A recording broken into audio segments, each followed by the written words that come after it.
Sovereign Harmony. Thanks for joining me up on the hill. We're going to go over the astrology for this week, which is going to be October 12th to the 18th, today being Sunday the 12th. And we could really split this week up into two different sections, one being Sunday to Tuesday and the other one being Wednesday to Friday. And what's interesting is there's not much going on in isolation this week. There's a lot of continuation energy to start the week, and then some preview energy for next week, which is really potent. Next week, we're going to have a new moon in Libra. We're going to have an exact conjunction between Mars and Mercury in Scorpio, and we'll have the exact square between Jupiter in Cancer and Chiron in Aries. All of that will be previewed the end of this week. So that'll be an interesting week next week. So to start this week, today being October 12th, again, Sunday, we have Venus entering Libra. Okay, so we've already seen Mercury enter Libra around September 18th. The Sun entered Libra. That was the equinox. That was around September 22nd, 23rd. Okay, and so those two planets or planetary bodies stimulated what we're seeing with Venus now. So Venus just finished up an opposition to Saturn. Saturn's at the last degrees of Pisces. Venus was at the last degrees of Virgo, still is at this moment.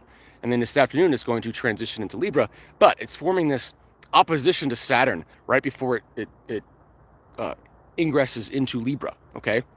And so it really speaks to this idea of letting go of old egoic habits, okay? There's this final let go period, because with Venus's entry into Libra, it's now going to stimulate this kite formation, the same kite formation that Mercury and the Sun formed back in mid to late September, okay?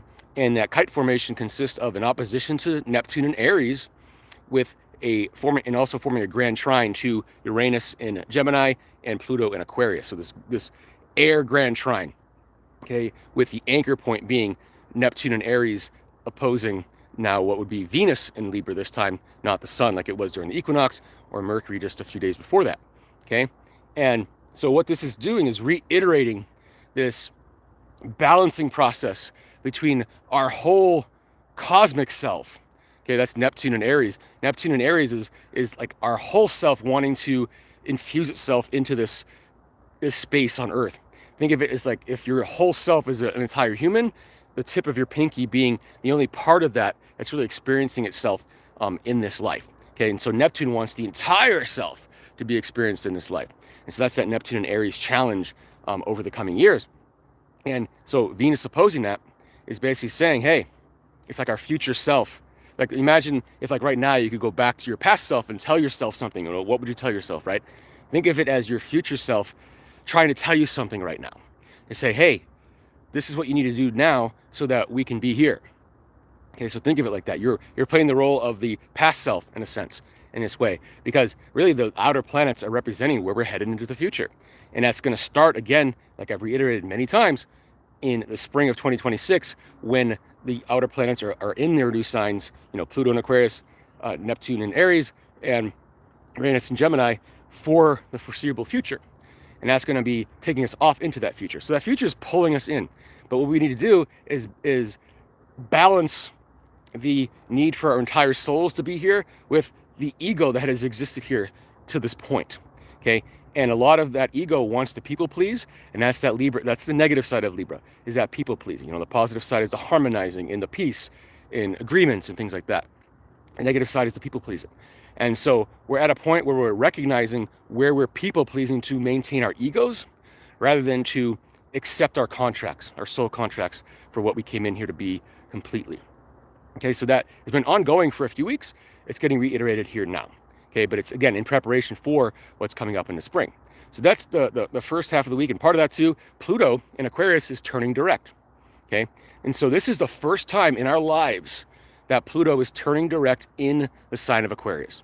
So last year, Pluto goes retrograde every year, so it's not a big deal that it goes retrograde, and for almost half the year as well. So that's not a big deal. But last year, for example, when it went retrograde from Aquarius, it backed into Capricorn for the final time. This time it actually backed up, stayed in Aquarius. So it's moving direct in Aquarius for the first time in our lives. So you can really think of it like we've crossed a threshold when it comes to heading into the future and leaving the past behind.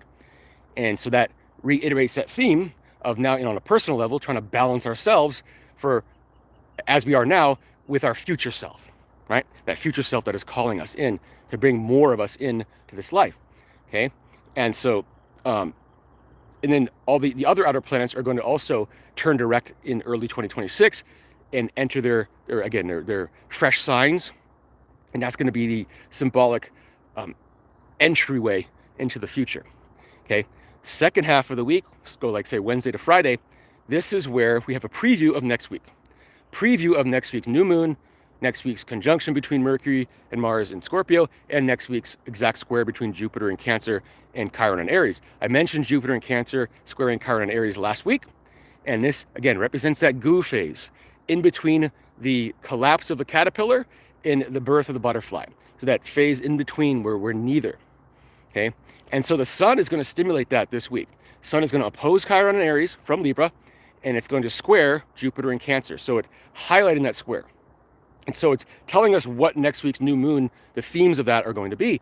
And a big part of that is essentially looking at our vulnerability. That Chiron and Aries has been there since 2018, has a lot to do with our vulnerability in terms of our self-confidence, our self-capability, etc. And Jupiter and Cancer wants us to grow emotionally with that. And so Sun and Libra opposing that is basically saying we got to come into balance with our vulnerability. So where are we allowing or where are we denying our vulnerability? That's one extreme, right? Where we're saying, no, I'm fine. I don't have any fears or doubts or anything, and just pushing forward when we're not ready. And then where are we allowing our vulnerability to basically control us and say, oh, I can't do that. I'm not ready for that. There's no way I can do that. Okay? We've got to come into some kind of balance between those two extremes. And that's what this new moon next week has to do with. That's what the sun making the aspect to that square this week is previewing for us. So we're dipping our toe into that. Okay, so be aware of that. The other thing that we're previewing, and then again, so that Jupiter and Chiron will come into exact square next week at the same time that new moon comes in. So two things that will be part of next week's talk. Okay, and then the other thing that will be coming in, actually it'll be exact next Sunday when I'm standing here next week, will be Mercury conjunct Mars in Scorpio. If you remember from last week, we had the full moon in Aries, all about courage, all about just saying, screw it, let's do it. And the ruler of ruler of Aries being Mars in Scorpio. Now that Mars in Scorpio has a pal, it's Mercury, okay? So those two planets are forming a trine to the moon's north node in Pisces and a sextile to the moon's south node in Virgo this week as a preview right before they join each other on Sunday in Scorpio. And so what this week is saying, the end of this week, is saying, where do we channel that courage into our voice? So we're channeling the courage from last week's full moon through our voice. What needs to be said? We've got to be brutally honest with ourselves internally and brutally honest with others externally. That's what this is asking of us. And we've got to trust, that's that north node in Pisces, that what is coming through us can be honored and is true, right? We've got to trust ourselves. And we've got to let go of the sense of, oh, we've got to say it this way for it to be okay, right? That's that Virgo, that south node in Virgo. Okay, we've got to trust that as long as we're anchored in our hearts, anchored in our truth, that what needs to be said can be said with as much vigor and strength as it needs to. Okay, so this again will be a stronger theme next week, but we are building up to that this week. So we'll leave it at that. Anyway, so if you have any questions, please let me know. Again, this is the astrology for the week of October 12th to the 18th. I'm Christopher Taylor with Sovereign Harmony. And if you are interested in any kind of personal consultation involving these planets, where they are in your chart, etc., we can set that up. Please just contact me, whether you're on YouTube, Instagram, TikTok, doesn't matter, Facebook, all ways to contact me. And if you want more daily posts, please do follow my Facebook. It's Sovereign Harmony Astrology on Facebook, and do subscribe to the YouTube channel, get monthly updates, these weekly updates as well. So thanks again for joining me, and hope you have a great week, and we'll see you next time.